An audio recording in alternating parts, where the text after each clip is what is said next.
Welcome back to BadgerBlitz TV, your Rivals.com destination for all things Wisconsin athletics. Once again, I'm Matt Perkins, joined, as always, by my good friend, Rivals.com national analyst Clint Cosgrove. Like we always say, buddy, it's the best time of the week. Best time of the week. Time to be awesome. Let's go. Let's be awesome today. Badger fans, especially in the Badger recruiting department, should be feeling pretty awesome today. They reeled in their second 2025 commit of the cycle. We talked about Landon Locke last time we were here on the podcast. This time, we get to talk about defensive back Remington Moss, cousin of the late great Brent Moss, who hailing from Virginia. Don't see a lot of Virginia prospects coming to Madison, but I think that Badgers have a good one here. He offers a lot of length, a lot of versatility, plays mostly corner for his high school squad. Personally, I see him projecting more as a safety, but Clint, we're going to turn the film on here in just a second and break it down like we usually do. So let's get into it, Clint. First of all, just what pops about Moss as we turn on the film? You're going to notice his size right away, his instincts, the way he comes downfield when he diagnoses, reads a play, he really triggers and, goes after the ball. You'll see it on this very first play. Obviously a guy who sits in the film room, he was able to diagnose that early, jump on it, run through, make the catch. That's actually not an easy interception to make, even though it's just like a little short pass. I mean, you're running downhill full speed and that pass is basically going linear. And, ball skills stand out. We had him out at the camp out in New Jersey at our RCS camp. He's a big kid. His length, he's a physical guy. He wasn't afraid to press. You saw him do it against, both like the slot type corners and slot type receivers and bigger receivers. And then he can also cover tight ends. So, on film, like you see here, he's just a rangy guy who feels, sees the field well. He's a ball hawk too. I mean, how many interceptions are on this on this reel, especially for playing corner? You'd expect it more at safety because a little more freedom. But he's getting interceptions in man coverage and sometimes coming off the man. And then you notice there like the range and ability and length. He can keep that cushion and has the ability to break on the ball because of his length. Good technician and just has a lot of upside. His size is really perfect and is the way he plays the game for this new Wisconsin defense in the 3-3-5. It's important for those safeties to be downhill. They got to be rangy guys, which he is, and then they got to be downhill run defenders. And he fits the scheme perfectly. And then you talk about his ability to line up. He can man up the tight end. He can take them vertical. He can handle them physically. And then as a run support guy, he's going to have the size. He's almost going to be built like a linebacker by the time he's done. But I think it's a big pickup. He's a big upside kid, and size, length, instincts. He's competitive. You can tell by when you turn on the film, the kid loves football and he loves to compete. And I saw it out in New Jersey. I was just watching the clips before the New Jersey clips, just so I could get a refresher on them. I love the film, love the upside.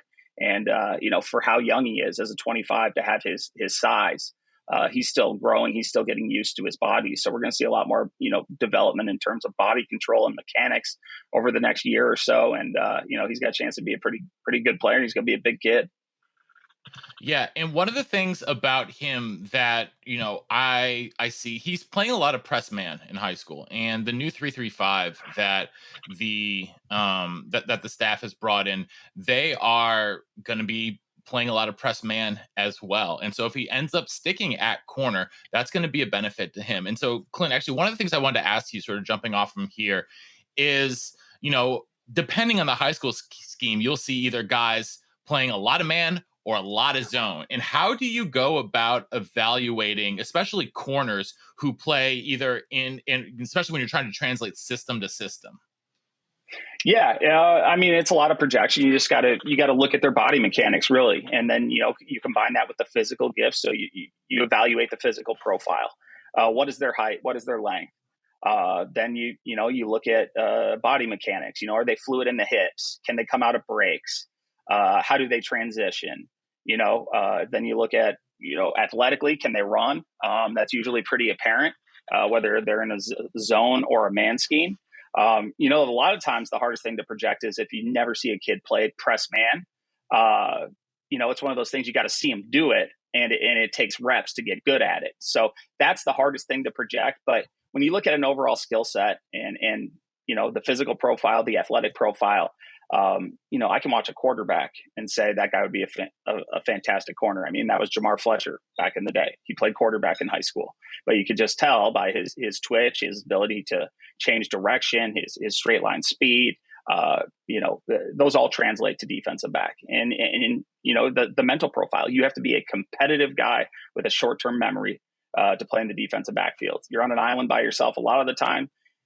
It's probably the only defensive position where the whole building knows if you mess up, and it can cost you a game. So, mental, physical, athletic profile, and then you just, does it translate to playing corner? Does it translate to playing man? Does it translate more to safety? Because there's a lot of guys who will play safety in high school that might end up playing corner in college. There's a lot of guys who will play corner that end up playing safety. So, really projection, you'd always love to bring guys down a level, safety to linebacker or safety to corner, because that means if you go safety to corner, they've got the size, but then they've got the coverage skills to play corner. Safety to linebacker is they've got the size and they got the athleticism, and then they grow into this frame. So I wouldn't put it past Remington to grow into maybe an outside linebacker type. But that's really what these athletic safeties you're looking for in the 3-3-5 are. They are guys who have to come down and run support, but they also have to have the range, to play the deep field as well. And they've got to read their keys. And that's one thing that you saw him do a very good job at a young age on that film is he reads his keys, he diagnoses plays, and he's not afraid to trust his keys and his reads and make plays on the ball.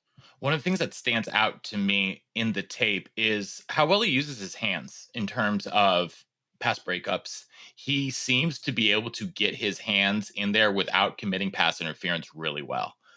And that is going to be a huge asset. You can be as athletic as you want to be, but you can't get, especially your hands in the right spot. Because, especially when at the college level, quarterbacks are more and more precise every single year with ball placement.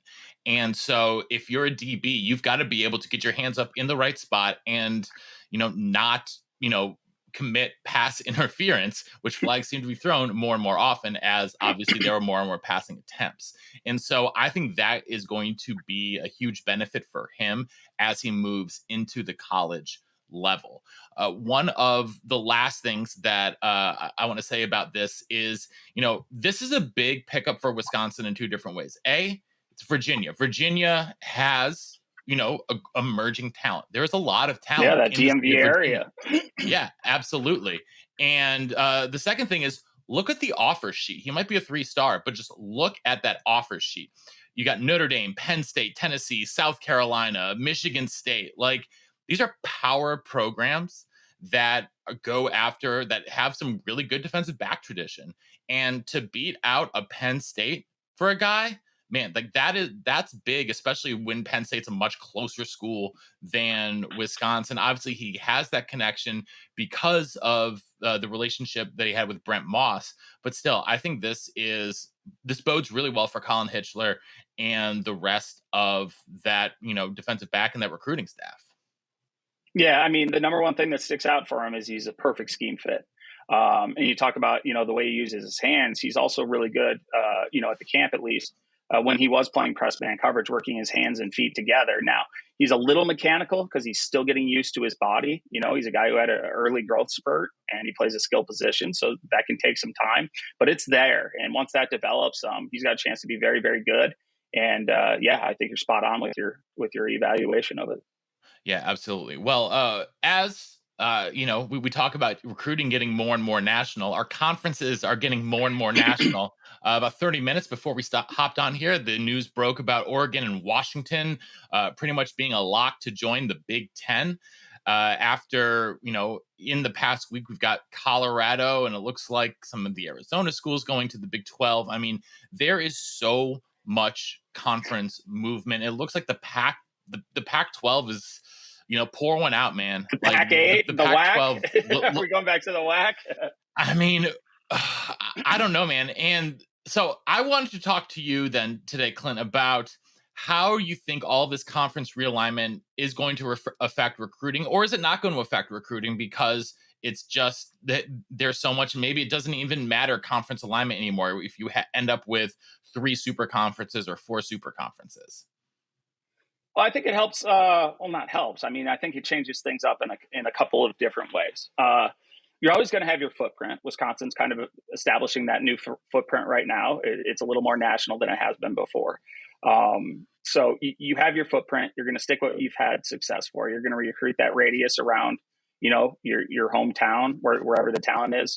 Chicago and St. Louis and maybe some Indianapolis and Detroit, like we've talked about. And then, they're stretching out east, Virginia, PA, New Jersey. And then when you get these West Coast schools in, there's a couple things that happen. And this kind of Jameer Benjamin, who committed to UCLA the other day, who was a Northwestern commit, he talks about playing in the Big Ten. He's from Michigan, so he's going to have a chance to go home and play. So that can be advantageous when it comes to the West Coast schools for sure, recruiting, the Midwest elite kids, but it's going to work the same way, with Midwest schools recruiting the West Coast. It's always been done. There's a lot of California kids. They go everywhere. But if you're going and playing a game at UCLA, USC, Washington, and there's a player that you really like in the area, you're not just making a separate trip. Maybe you go out a night early, you get to see him play in the game, get that eval in, get that face-to-face contact, develop that relationship. So I think it's just increasing the globalization, as I call it, of recruiting.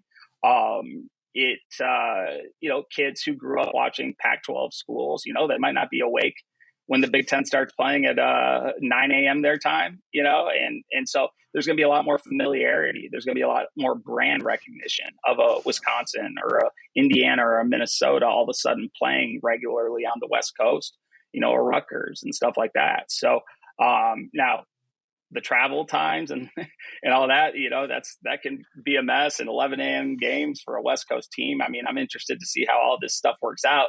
But recruiting wise, I think you're going to see more talent going more places. It's kind of like, it's become harder to build a wall around your own state for schools, just because so many schools and so much exposure. And now there's going to be even more teams coming to Madison. If there's a big time recruit in Madison, they're going to stop by and they're going to check them out, and maybe they'll make a play for them. The same goes with Wisconsin.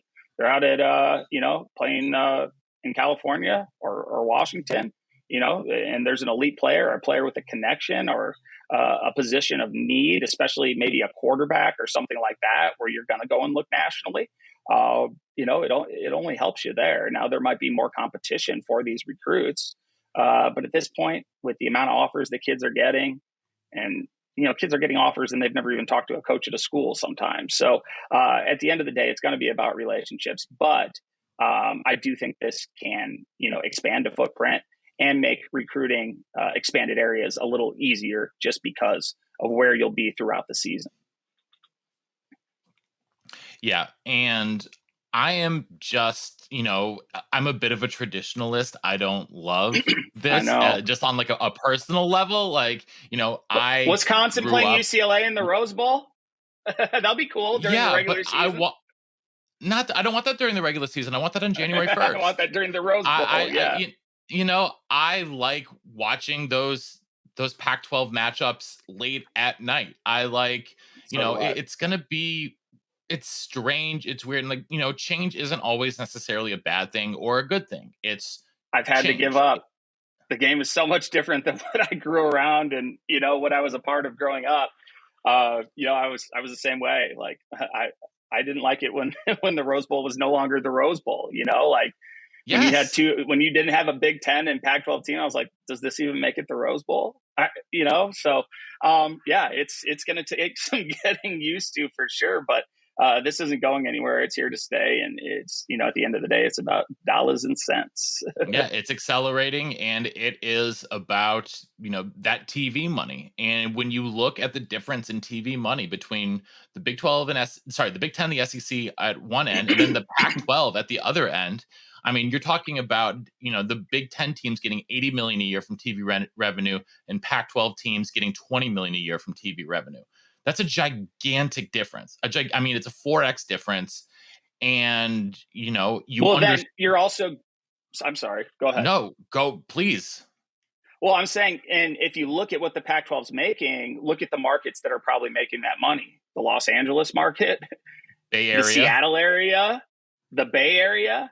We could have, Stanford and Cal coming too. So not only are they getting if the Arizona schools end up in the Big 12 or whatnot, the Valley, that Arizona, the Phoenix area, that's like the third largest, population in the U.S. So that's going to be the only part that they wouldn't really have of that Pac-12 footprint. So, I mean, that's massive. They not only are they getting these schools, they're getting the ones that, have viewership and are very attractive to the TV networks. Absolutely. Yeah. It's, a wild, wild west. I mean, I'm curious as they're going to align divisions. Will there be divisions? Will it just be open? How does the scheduling going to work? And then, not just for football and necessarily men's basketball, but what happens to non-revenue sports? What happens to what about like women's field hockey playing Rutgers from, UCLA or something? So I'm thinking that they're going to have to kind of pair up sports. Like, you fly together. Like if the football team's playing here, maybe this team comes with them and then you match things up. And for some of those non-revenue sports, maybe they stay the entire week. I don't know, because that's going to get expensive and it's going to be extremely time consuming. And then what does that do to class responsibilities? You got to go to class too. I mean, you got to stay eligible. It is, yes, I know. I mean, yes, with more and more virtual classes and stuff like that, I know, but everything, everything is fundamentally changing. Everything is absolutely fundamentally changing in what we know about not just college football, but college sports in general. Right. And so it's a new world. It's a new dawn. And, we're going to be here to talk about it no matter what. Clint, you and I aren't going anywhere. We are going to be talking about recruiting, about college football, about college sports, and about life in general. Because let's face it, Clint, you and I love doing that. So, and we appreciate all of the good folks who are tuning in here to BadgerBlitz TV with us now twice a week. John and I early in the week, me and Clint late in the week. And, it's always a good time. We appreciate everyone tuning in. Make sure you're on BadgerBlitz.com all the time in the Badgers Den, chopping it up with us on the message boards, leaving us our questions, your comments, your reviews. Make sure that you are subscribed here on the YouTube page. Like it, share it, please. We appreciate that. And so we'll be back next week. And until then, we'll see you in the den. In the den.